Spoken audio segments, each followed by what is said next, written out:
মানুষ বাড়ি করবে, বাড়িতে নাম লিখবে বড় বড় অক্ষরে শান্তি ভিলা, শান্তিনিকেতন, কিন্তু বাড়িতে প্রবেশ করে দেখুন শান্তির কোনো পাত্তা নেই। ভগবান ব্যতীত যতই শান্তি খোঁজা যাক না কেন, যতই সুখ খোঁজা যাক না কেন, শান্তি সুখ কিছুই আসবে না। আজকাল কম বয়সী ছেলে মেয়েদের মধ্যে ভালোবাসা হচ্ছে, তারপরে সেই সম্পর্কটা ভেঙে যাচ্ছে, বিয়ে হচ্ছে, ডিভোর্স হয়ে যাচ্ছে। তার মূল কারণ কি?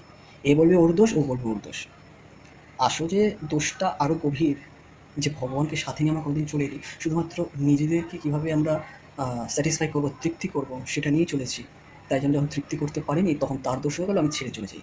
ও আমাকে এটা করতে বারণ করছে, ওটা করতে বারণ করছে, হয়তো ভালোর জন্যই বলছে, কিন্তু ভাবছি আমার খারাপ হচ্ছে, আমার মন বসছে না, আমাকে কেন করতে দেবে না?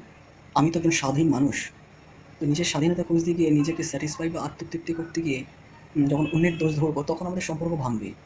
ভগবানের নাম না নিলে কোনোদিনও কিছুই টিকবে না, সে সম্পর্ক হোক বা যাই হোক। ভগবানের যদি নাম নিই, তাহলে দেখা গেল কোনো বিপদ থেকে কোনো একটা ভয়ঙ্কর সম্পর্ক হয়তো গড়তে পারতো, হয়তো ভবিষ্যতে আরও বড় কোনো বাধা সৃষ্টি হতে পারতো, বা কিছু আমার জীবনে ঝুঁকি থাকতে পারতো, সেটা অল্পের উপর দিয়ে কী হবে, চলে যাবে। তো এইটা আমরা যদি বুঝতে পারি, দেখতে পাবো যে খুব সহজে আমরা ভগবানের পথে চলে যেতে পারি। ভগবানের কাছে যেতে পারবো কীভাবে? শুধুমাত্র ভগবানের নাম আনে।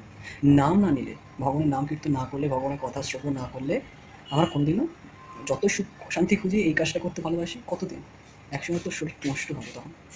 তাই হরিনাম নেই। হরে কৃষ্ণ।